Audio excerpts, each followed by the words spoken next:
Welcome to AI Unraveled, your daily forensic briefing at the intersection of business and artificial intelligence. It is Thursday, April 9th, 2026. I'm your co-host, Anna. Before we begin our autopsy of the market, a quick reminder. If you haven't done so yet, make sure to subscribe to AI Unraveled directly on Apple Podcasts so you can enjoy this strategic briefing and all our daily episodes completely ads-free. Today's episode is brought to you by DjamgaMind. When OpenAI has to abandon billion-dollar data centers due to power grid constraints, you need to understand the physical limits of the tech sector. DjamgaMind delivers the technical-grade, human-verified audio forensics the C-suite relies on to navigate global infrastructure shifts. Visit DjamgaMind.com. Today, we are unpacking the Capex reality check. For years, the AI race has been a software competition, but today, it becomes a heavy industrial utility war. We are going to deconstruct Amazon's massive $200 billion infrastructure bet and why AWS AI revenue is scaling 260 times faster than its original cloud business. We will also look at the geopolitical failure of OpenAI's UK data center and analyze exactly why Meta has suddenly killed its open source philosophy to launch a closed, proprietary model. Let's unravel the bottom line. Usually when we talk about the tech industry, there's this expectation of magic. Like alchemy, right? Two founders in a garage write some brilliant code, hit compile, and suddenly they've disrupted a global industry using nothing but Wi-Fi and caffeine. Right, yeah. The myth of the asset-light tech monopoly. We've been sort of coasting on that idea since, well, the early days of the App Store. Exactly. It's light, it's invisible, it's just software. But then you look at the reality of the AI landscape today. We're at April 9th, 2026 right now. And suddenly that invisible software magic is hitting a massive wall. A wall made of, like, physical copper and concrete? Yeah, and hundreds of billions of dollars. So welcome to the deep dive. Today we're cross-referencing Andy Jassy's latest shareholder letter, leaked internal meta documents, and financial autopsies of OpenAI's infrastructure. Don't forget Anthropic's new pricing charts, too. Right, Anthropic, too. We're doing a technical and strategic autopsy of the AI landscape, looking strictly at the unit economics. P&L, M&A, and infrastructure scale. The mission today is what we're calling the Capex reality check. Because, frankly, we're looking at a space that has suddenly become less about elegant math and more about heavy industrial manufacturing. I mean, you can have the smartest model in the world, but if the capital expenditure, the Capex required to run it, bankrupts you, the math simply doesn't matter. Exactly. The open source AI dreams are just colliding violently with the reality of global power grids. So let's start with the most staggering number in the room. Andy Jassy, the CEO of Amazon, just dropped his 2025 shareholder letter. And he is out there defending a jaw-dropping $200 billion capital expenditure plan for 2026. $200 billion. That is just, it's hard to wrap your head around. Right. For context, if you aren't staring at balance sheets all day, Capex is the money spent on physical things: server racks, LAN, cooling fans, copper wire. Jassy is essentially spending the GDP of a small country on heavy metal. Yeah, and to justify deploying that level of physical capital, you have to look at the forensic numbers Jassy is waving around to, calm down his investors. The AWS numbers, right? Exactly. AWS's AI revenue has hit a $15 billion annual run rate. For anyone unfamiliar with the term, an annual run rate just takes the current monthly revenue and multiplies it by 12 to predict the year. Which is wild. Hitting a $15 billion run rate just 3 years into the AI boom is historically unprecedented. Yeah, it's like 260 times faster than the original AWS growth curve. And on top of that, Amazon's internal custom chips business, their Trainium chips, is generating over $20 billion a year in value internally. But I need to pause right there, because when companies are deploying $200 billion in capital expenditure, relying on Twitter hype is financial suicide. DjamgaMind provides the human-verified, technical-grade audio forensics required to allocate enterprise capital correctly. Visit DjamgaMind.com. Right, and Jassy actually tries to soften this astronomical spend with a historical comparison in the letter. Oh, the Edison thing. Yeah, he talks about Thomas Edison opening the first commercial power station in 1882. Like, people thought electricity was just a slightly less smelly way to light a reading room. They had no idea it would reorganize every factory and home on Earth. Exactly. Jassy is signaling that AI is the new electricity, and Amazon is just building the power plants. See, I have to push back hard on this. Selling internal tech usually means you've lost your competitive edge and you're desperate for cash. Okay, how so? Well, If Amazon's internal custom Trainium silicon is so incredibly successful, like generating $20 billion in value, giving it to competitors is insane. Yet there are reports they're preparing to sell these Trainium AI chip racks directly to outside third-party customers. Ah, I see what you mean. I just don't see this as a sign of ultimate market dominance. It reeks of desperation to offset that $200 billion Capex bill. Well, consider the alternative, right? If you keep it entirely internal, you swallow 100% of the R&D and manufacturing costs. By externalizing the hardware, Amazon is attempting to subsidize their own bottleneck. Like the AWS playbook applied to silicon. Exactly. 20 years ago, Amazon needed massive servers for holiday shopping, and they just sat idle the rest of the year. So they rented out the excess capacity, creating AWS. Today, they need massive AI compute. So by selling Trainium racks, they are turning their biggest expense into a revenue center. They are trying to get the rest of the market to pay for their $200 billion infrastructure bill. Precisely. But getting the market to pay for it assumes the physical infrastructure can actually be built in the first place. Right, which creates a direct causal link to the physical limitations of the world. You could have a $200 billion budget, you can have the silicon, but it is completely useless if you can't physically plug the servers into a wall. Because the energy constraint is the ultimate physical bottleneck. Look at OpenAI. They just completely paused their Stargate data center project in the UK. Which is a huge deal. Massive. This is supposed to be the crown jewel of the UK's AI growth zone plan. 5,000 jobs, £30 billion in private investment. And OpenAI just packed up and walked away. Well, a modern data center doesn't just need a standard electrical hookup. A mega cluster requires gigawatts of power. We are talking about the equivalent output of a dedicated nuclear reactor. Plus millions of gallons of water for the cooling systems. Right. The UK grid literally cannot absorb that shock without triggering rolling blackouts for regular citizens. Combine that physical impossibility with localized regulatory tape, and the project just becomes a massive liability. And the contrast here is what makes this a huge forensic indicator.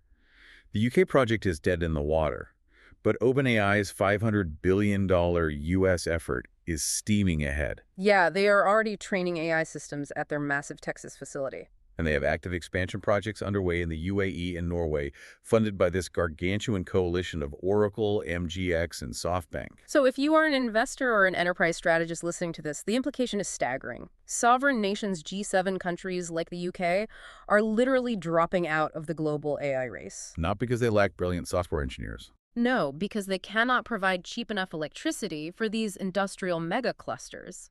AI dominance is no longer just about writing elegant math. It is about national power grids. If a nation cannot provide the industrial energy capacity and clear regulatory pathways, they are functionally obsolete in the frontier AI race. The moats have shifted entirely from algorithmic to thermodynamic. Thermodynamic moats. I love that. And if compute and power cost billions of dollars and require literally nuclear reactors, the era of giving away your best models out of the goodness of your heart is over. You just can't give away software that costs a country's GDP to run. Which brings us to Meta and a massive contradiction. Mark Zuckerberg spent the last 2 years championing the open source era with the Llama models. But now Meta is re-entering the frontier race with MuseSpark. The first model from their new Superintelligence Labs division. And MuseSpark represents a total strategic U-turn. The capabilities are wild, though. Oh, definitely. It handles voice, text, and image inputs natively. It features a fascinating contemplating mode that pits multiple internal agents against each other to debate hard problems before giving an answer. Yeah, it's ranking in the top 5 on the intelligence index, going toe-to-toe with Opus 4.6 and GPT 5.4. And it is exceptionally strong in health reasoning. But MuseSpark is not open weight. For anyone keeping track, open weight essentially means anyone can download the core brain of the model, modify it, and run it on their own servers. Which was the whole draw of Llama. Exactly. But you can't do that with MuseSpark. It cannot be run locally. The API is entirely closed. What happened to open source Zuckerberg? Why this sudden proprietary pivot? Well, look at the balance sheet. 9 months ago, Meta acquired Stale AI for $14.3 billion. That's right, and Mark Zuckerberg put Alexander Wang in charge of this new labs division. And Wang explicitly stated they, quote, rebuilt our AI stack from scratch. When you execute a merger and acquisition at that scale, you pay an M&A premium. That $14 billion hole in the balance sheet has to be filled. You don't rebuild your entire architecture from scratch. buy out a massive data company, and burn through gigawatts of energy just to put the product on GitHub for free. You literally cannot afford to open source a model when you need to recoup a $14 billion premium plus those thermodynamic GPU costs. And it goes beyond just the infrastructure Capex. Meta is facing brutal P&L headwinds from recent litigation. Oh, the Los Angeles jury decision. Yeah, just 2 weeks ago, a LA jury found Meta and YouTube negligent in a landmark social media addiction case involving a young woman's mental health. And to mitigate further class action risks, Meta is actively having to remove plaintiff recruitment ads placed by trial lawyers from their own platforms. They are bleeding revenue on multiple fronts. Every single dollar counts right now. They need direct monetization of their AI R&D. But enterprise buyers aren't just afraid of legal risks, they're drowning in integration costs. Right, because if you buy a proprietary model, you still have to build the plumbing to make it useful. Which brings me to this. Look, your inbox is full of top 50 AI tools lists that you never opened. Stop collecting shiny objects and start deploying real infrastructure. Etienne has audited the market for you. Head over to DjamgaMind.com Toolkit for the AI Executive Toolkit. This is a private, forensic vetted stack featuring tools like Chatbase and 11 Labs enterprise-grade weapons designed to drive actual governed ROI. And that vulnerability, the sheer cost of building the plumbing for these AI systems is exactly what Anthropic is attacking today. They just opened a public beta for something called Claude Managed Agents. This feels like a quiet, highly aggressive monopoly play. Let's explain what this means for the non-engineers. Anthropic is stepping in and saying, we will handle the managed backend. Because the biggest problem with AI agents right now is state management. Right, dropping state basically means the AI gets amnesia. It forgets what it was doing halfway through a complex task. And building the architecture to prevent that amnesia, keeping the agent secure, and managing its access to your corporate databases takes engineering teams months of expensive work. So Anthropic is taking that entire burden off the enterprise's plate. They handle the running, the securing, and the orchestration of the agentic system. These managed agents can work solo for hours without dropping state. They even have a coordination mode where a primary agent can farm out subtasks to specialized worker agents, consolidate the results, and deliver the final product. Yeah, early adopters like Rakuten reportedly set up autonomous agents across 5 different departments in about a week. But the pricing is what makes this a kill shot. Anthropic is charging 8 cents an hour per agent session. On top of the usual AI usage fee, but still 8 cents. Right. Anthropic's managed agent fee isn't just cheap, it's a toll booth on the internet. They aren't selling you the car. They are paving the road, managing the traffic lights, and charging you every single time an AI drives on it. If you are an IT director listening to this right now, Anthropic's pricing model should absolutely terrify you because it means your current cloud middleware stack is about to become obsolete. Traditional cloud middleware providers exist to connect different software applications together.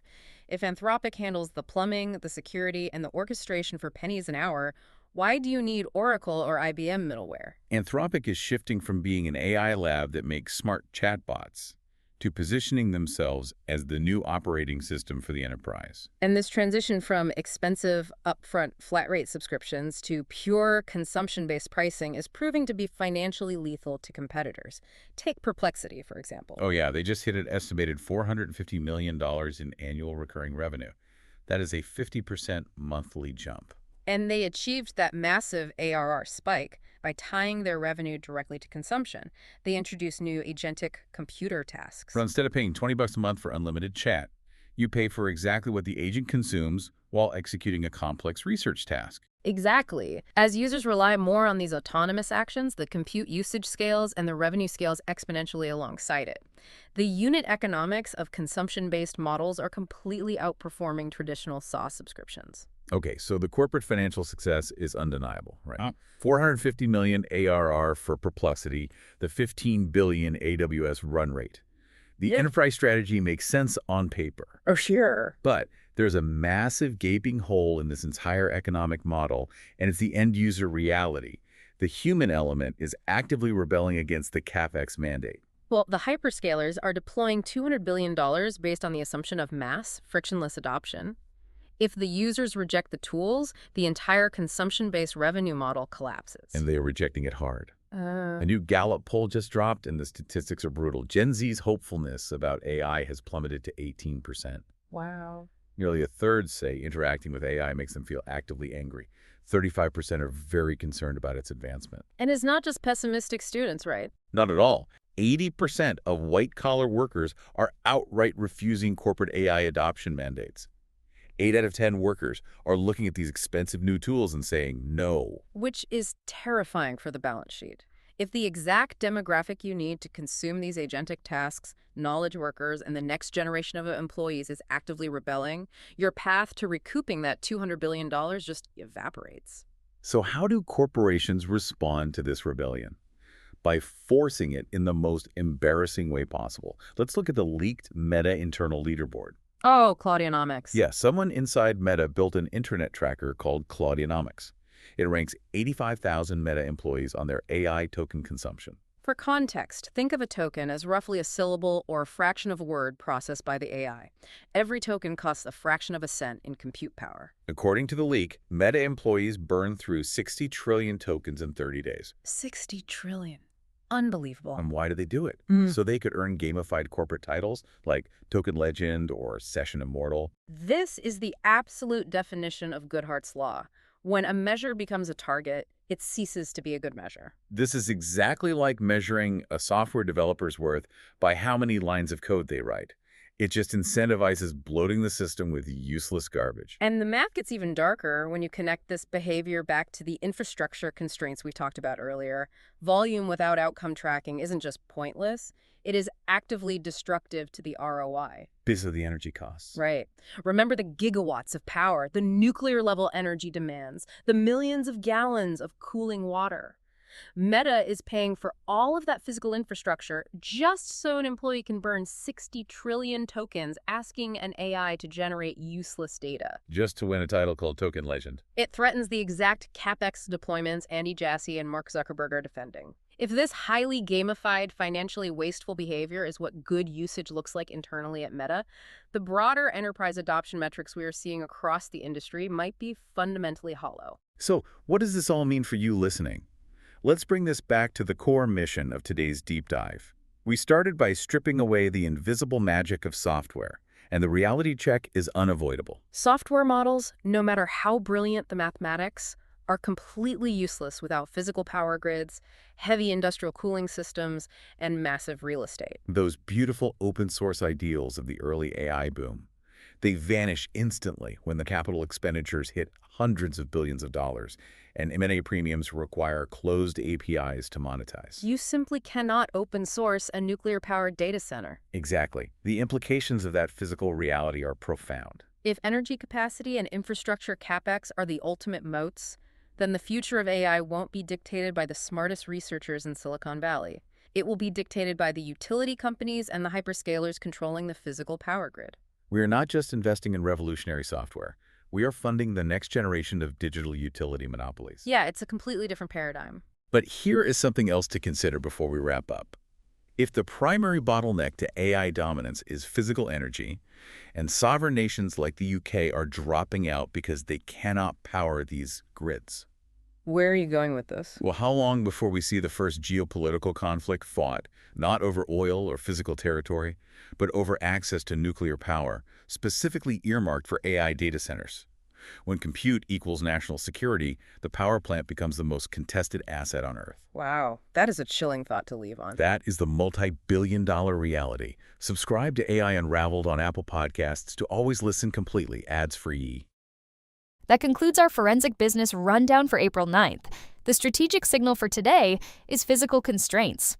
For the last 3 years, the AI narrative was entirely about software benchmarks. But today, the truth is laid bare. Intelligence requires electricity, and electricity is finite.